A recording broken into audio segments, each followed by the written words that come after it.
इच्छा वाली परी, एक दिल छू लेने वाली कहानी। नीली सर्दी की सुबह थी। सूरज की किरणें हल्की सी जमीन पर उतर रही थीं, लेकिन ठंडी हवा अभी भी अपने तेजपन से सबको ठिठुरा रही थी। शहर के एक कोने में छोटी सी 10 साल की आशा रजाई में लिपटी अपनी खिड़की से बाहर झांक रही थी। उसके हाथों में गर्म चाय का प्याला था और उसके चेहरे पर एक अलग ही चमक। आज उसका जन्मदिन था। मम्मा, पापा कहाँ हैं? आशा ने आवाज लगाई। बेटा, सरप्राइज तैयार हो रहा है। मम्मी की मुस्कुराहट भरी आवाज आई। आशा खुश हो गई। पिछले साल भी उसके जन्मदिन पर गुब्बारों से सजा कमरा, ढेर सारे उपहार और चॉकलेट्स से भरा केक मिला था। आज भी उसे वैसे ही दिन की उम्मीद थी। लेकिन उसे नहीं पता था कि आज की सुबह उसके जीवन की दिशा बदलने वाली थी। दोपहर बाद जब पार्टी की तैयारियां चल रही थीं, आशा अकेले पार्क की ओर निकल गई। सर्दियों की छुट्टियां थीं और हवा में बादलों का रंग था। पार्क में एक कोना था जहां बहुत कम लोग जाते थे, एक सूखा सा हिस्सा जहां एक बूढ़ा सा पेड़ था। उसी पेड़ के पास बैठी थी एक परी। परी जो दिखने में बिल्कुल इंसानों जैसी थी, लेकिन उसके बालों में तारे जड़े थे।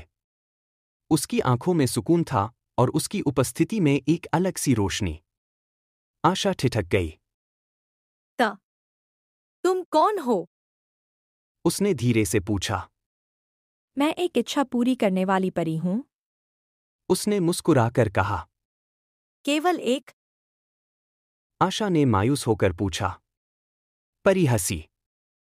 नहीं, तुम्हारे लिए 3 इच्छाएं हैं। आशा की आंखें चमक उठीं। आशा ने ज्यादा देर नहीं लगाई। मेरी पहली इच्छा है सबसे सुंदर कपड़े। एक झिलमिलाती रोशनी के साथ आशा के शरीर पर राजकुमारी जैसी पोशाक आ गई, गुलाबी रंग, रेशमी घेर, सोने के बटन। वो खुशी से झूम गई। दूसरी इच्छा? वो सोचने लगी और फिर कहा। मुझे ढेर सारी चॉकलेट चाहिए, हर स्वाद की। जैसे ही उसने कहा, उसके चारों ओर चॉकलेट्स के पहाड़ बन गए, डार्क, मिल्क, हेजलनट, स्ट्रॉबेरी। उसकी आंखें चौड़ी हो गईं। वाह, वो चिल्लाई। अब तीसरी इच्छा? परी ने पूछा। आशा सोच में पड़ गई। चॉकलेट्स में से एक को खाने के बाद आशा जैसे ही पार्क के बाहर आई, उसने देखा एक पतली काया कांप रही थी। एक छोटा सा लड़का, फटे पुराने कपड़ों में, एक कोने में बैठा था। उसके होंठ नीले पड़ गए थे और हाथों में सूजन थी।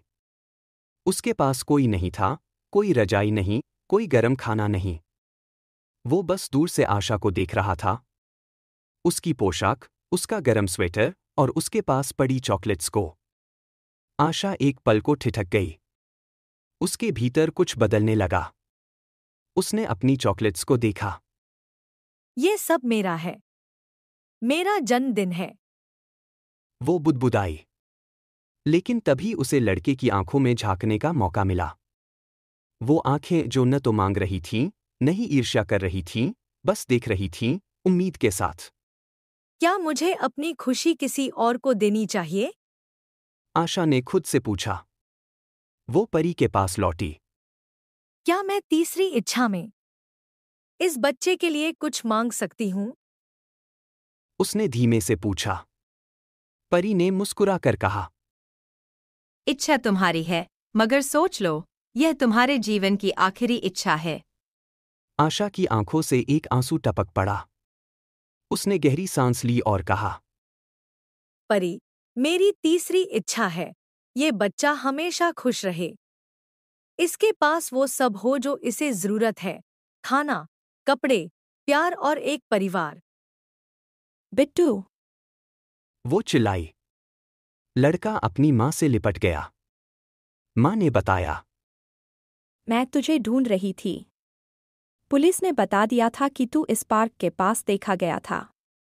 अब चल, घर चलते हैं।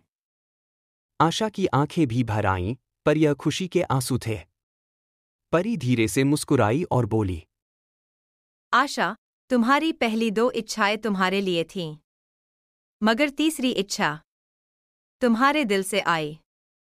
इसलिए उसका असर सिर्फ उस बच्चे पर नहीं पड़ेगा, बल्कि तुम्हारे जीवन में भी कुछ नया आएगा।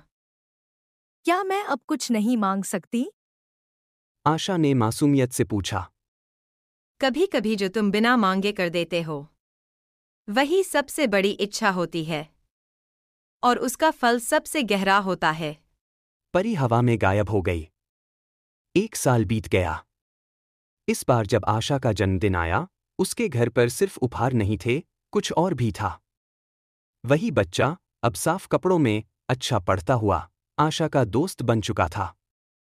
वो हर रविवार आशा के साथ आता और दोनों मिलकर बच्चों के लिए खाना बांटते। अब आशा की खुशी चॉकलेट से नहीं, किसी की मुस्कान से होती थी। अंतिम सीख। असली जादू हमारी इच्छाओं में नहीं, हमारी नीयत में छुपा होता है। स्वार्थी इच्छाएं कुछ देर की खुशी देती हैं, पर परोपकार की भावना जीवन भर का सुख।